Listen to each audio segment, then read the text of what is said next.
बिस्मिल्लाहिर्रहमानिर्रहीम। अस्सलामुअलैकुम नाज़रीन, मैं हूँ शहजाद मिर्ज़ा। आप देख रहे हैं हमारा यूट्यूब चैनल एक्सपोज न्यूज़।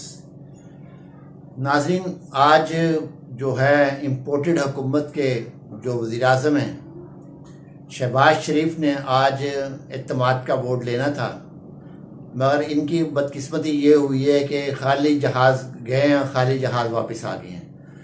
कोई रुकन असम्बली जो है वो नहीं पहुंचा, ना कोई आ सका, जिसके बायस इन्होंने अपनी नाकामी को तस्लीम करते हुए ये जो वोट ऑफ कॉन्फिडेंस का प्रोग्राम है इन्होंने तब्दील कर दिया। और अब हालत ये है कि अब सुप्रीम कोर्ट ऑफ पाकिस्तान को कहा जा रहा है कि जी आप इस्तेहकाक कमेटी के सामने पेश हों। आप इनसे ये पूछें इस्तेहकाक कमेटी में जो मेंबरान बैठे हुए हैं उनको कानून कितना आता है, उनको आइन का क्या समझ बूझ है, उनको सुप्रीम कोर्ट ऑफ पाकिस्तान की क्या समझ बूझ है, उनको जजिस की क्या समझ बूझ है, जिसके इस्तेहकाक कमेटी जो बिठाई जा रही है। इस्तेहकाक कमेटियाँ क्या होती हैं? कोई भी माजे साजे टीम बनाए, उठा के बिठा दिया, कमेटी बना दी, दो उधर से पकड़े, दो उधर से पकड़े, दो उधर। जहाँ पे राजा रियाज जैसे अपोजिशन लीडर हों और शहबाज शरीफ जैसे वज़ीर आज़म हों, तो वहाँ इस्तेहकाक कमेटियों का क्या इस्तेहकाक होगा? इनका अपना इस्तेहकाक कोई नहीं है, ना इन्होंने अवाम का इस्तेहकाक छोड़ा है, ना अपना इन्होंने छोड़ा, ना इन्होंने अदलिया का इस्तेहकाक छोड़ा है। तो या किस मुंह से इस्तेहकाक कमेटी की बातें कर रहे हैं? इनको तो में शायद शर्म भी नहीं आती इन लोगों को, वाकई बेशरम है। तो वाकई जो नस्ल पे बात जाती, जो जैसी नस्ल होती है वैसी आगे करतूतें होती हैं। तो शहबाज शरीफ की नस्ल जो है वो बता रही है कि जैसी नस्ल है वैसे ये खुद है। तो नाज़रीन, हालत ये है इनकी कि अभी तक ये कोई किसी किस्म की कोई पेशरफ्त नहीं की इन्होंने, क्योंकि ये इंतखाबात की तरफ आना नहीं चाहते। अगर मुज़ाकरात और कोई काम नहीं होता, इसका मतलब है अभी भी इनके सूरतकार इनके पीछे बैठे हुए हैं, जो ये सुप्रीम कोर्ट को धमकियां दे रहे हैं, जजिस को धमकियां दे रहे हैं, ऑडियो वीडियो लीक्स की जो धमकियां दे रहे हैं। तो ना तो ऑडियो का कोई फ़र्क पड़ना, ना अब इनकी वीडियो को फ़र्क पड़ना। आवाम को सब पता चल गया है कि आप करते क्या हो। अब आपको जाना तो आपका ठहरा हुआ है, चाहे 2 दिन बाद जाएं, चाहे कल चले जाएं, चाहे आज शाम को चले जाएं, जाना तो आपका ठहर चुका है कि आपने जाना ही जाना है, क्योंकि आप एतमाद का वोट नहीं ले सके। अब मज़ीद अगर आपने बेइज्जती अपनी करवानी है, ये जो इम्पोर्टेड वज़ीर आज़म है शहबाज शरीफ नफसियाती मरीज़ जो है, तो अब यह है कि सदर की तरफ से लेटर आ जाएगा कि आप एतमाद का वोट लें, तो फिर तो आपको लेना पड़ेगा। फिर तो आपके पास तो कोई मेंबर तो है नहीं। खाली जहाज़ बलूचिस्तान से वापस आ गए, खाली जहाज़ आपके वहाँ से कराची से वापस आ गए, खाली जहाज़ आपके पेशावर से वापस आ गए। कोई आपको वोट देने को तैयार ही नहीं है, कोई मेंबर तैयार नहीं है। वो सिर्फ शोर मचाने के लिए वहाँ बैठे हुए हैं, आपको वोट देने के लिए तैयार कोई नहीं है कि आपको वोट दे के आपको कामयाब कर सकें। जिसकी वजह से आपने आज प्रोग्राम मनसूख कर दिया है कि अदम एतमाद का वोट नहीं लिया जाएगा, इसलिए कि आपके पास कोई अक्सरियत नहीं है। दूसरी जानिब नाज़रीन, ये हालत ये हो चुकी है कि इनके पास इस्तेहकाक कमेटी जो बनाई है वो भी नहीं है। अब राजा रियाज ने, जो राजा परवेज़ अशरफ जो स्पीकर कौमी असम्बली हैं, उन्होंने 5 सफ़ात पर मुश्तमिल एक जज साहब सुप्रीम कोर्ट ऑफ पाकिस्तान को लेटर लिखा है, जिसके ऊपर चीफ जस्टिस ऑफ पाकिस्तान का नाम नहीं है, सिर्फ डियर सर लिख दिया है। डियर सर तो कोई भी हो सकता है, चीफ जस्टिस ऑफ पाकिस्तान के नाम से आप लेटर भेजते। अगर आप इतने तुर्रम खान थे तो चीफ जस्टिस ऑफ पाकिस्तान के नाम से लेटर भेजते, पता चलता कि आप कितने काबिल हैं। 5 सफ़ात पर मुश्तमिल आपने लेटर लिखा है, अंग्रेज़ी आपको आती नहीं है, आपके करीब से अंग्रेज़ी नहीं गुजरी। वो रवायती अंग्रेज़ी जो असम्बली में बोली जाती है वो आपको ज़रूर आती होगी थोड़ी बहुत, जो रवायती अंग्रेज़ी होती है, रवायती पॉइंट ऑफ ऑर्डर होता है, जो भी 2-4 पॉइंट्स जो होते हैं कौमी असम्बली के, वो आपको आते होंगे। इसके अलावा आपको आता तो कुछ नहीं है। अगर आपको वाकई आता तो आप असम्बली में बैठ के ये ख़त सुना दें, 5 सफ़ात पे जो मुश्तमिल ख़त है, इसको पढ़ के सुना दें आप, और इसके मीनिंग्स भी समझा दें कि आप क्या कहना चाह रहे हैं चीफ जस्टिस ऑफ पाकिस्तान को।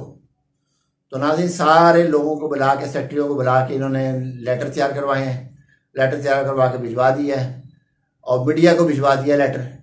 तो कभी आज तक आपने सुना है कि अदलिया का, सुप्रीम अदलिया जो पाकिस्तान की, उसके चीफ जस्टिस को बुलाया जाए इस्तेहकाक कमेटी, जिसका अपना इस्तेहकाक नहीं है।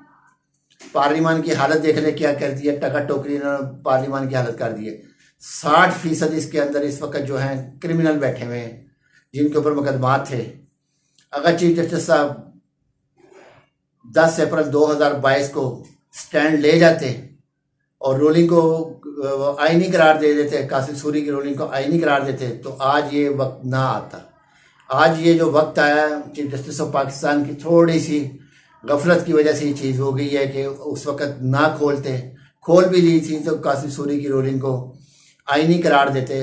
बाजवा ने खा नहीं जाना था, बाजवा कोई हवा नहीं है, खा नहीं जाना था, उसने ज़्यादा क्या करता, वो जो लोग खींचातानी करते वही करना था इसने। अगर आप नैब के ऊपर ले लेते नोटिस, नैब की तरमीम के ऊपर नोटिस ले लेते, तब भी कोई मामला हो जाते।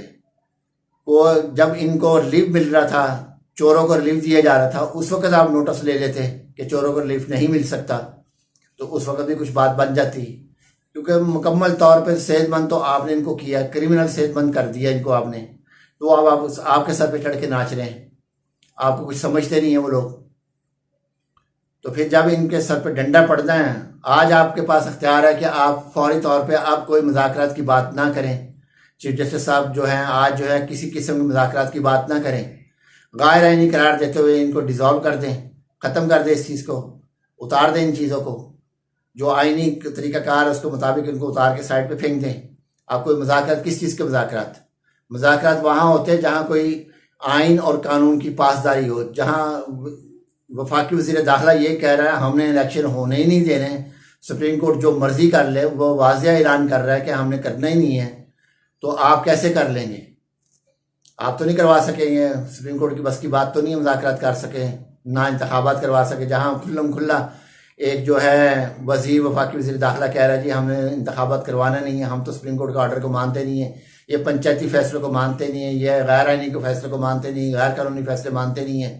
तो जब ये कुछ भी नहीं मानते तो फिर सुप्रीम कोर्ट को चाहिए कि ऐसे लोगों को उठा के असम्बली से बाहर फेंके, ख़त्म करें आज ये कहानी। अगर ज़्यादा से ज़्यादा आइन पे करना है तो सदर पाकिस्तान को लेटर लिखते हैं, सुप्रीम कोर्ट ऑफ पाकिस्तान कि इनको लेटर लिखे, इत्तेमाद का वोट लें, कल इत्तेमाद का वोट लें, अगर नहीं लेते तो फारिग कर दें इनको। तो नाज़रीन ये अभी सूरत हाल ये है कि 3 बजे समाअत है सुप्रीम कोर्ट ऑफ पाकिस्तान की। आज देखें 3 बजे से लेकर शाम 7 बजे तक क्या समाअत चलती है, क्या होता है क्या नहीं होता। आज मुकम्मल होती समाअत, ये कल पे डाली जाती है। अब वो ले आए हैं पार्लियामेंट, उसको ले आए हैं बीच में, सेनेट को ले आए हैं, उधर के सीट उधर टाइम गेन कर रहे हैं कहीं ना कहीं से। जहाँ तक अभी तक जो है इम्पोर्टेड हुकूमत कामयाब है टाइम गेन करने में, अभी तक कामयाब है, हिकमत अमली इनकी कामयाब जा रही है। और ये अदलिया को भी अपने पीछे लगाया हुआ है, बजाय कि अदलिया इनको अपने पीछे लगाती है, अदलिया को इन्होंने अपने पीछे लगाया हुआ है। इस हद तक आ चुकी है कि अब अदलिया इनके पीछे लगी हुई है और इस्तेकाक कमेटी भी बना दी गई है। अंदाज़ा ये करें कि इस्तेकाक कमेटी के मेम्बरान को खुद को कौमी तराना में खैर नहीं आता होगा, इनको आइन का एक आर्टिकल इनको याद नहीं होगा जिसको इन्होंने बना दिया है, इस्तेकाक कमेटी बना दी इन्होंने। तो नाज़रीन वीडियो अच्छी लगे शेयर करें, लाइक करें, हमारे चैनल सब्सक्राइब करें। शुक्रिया।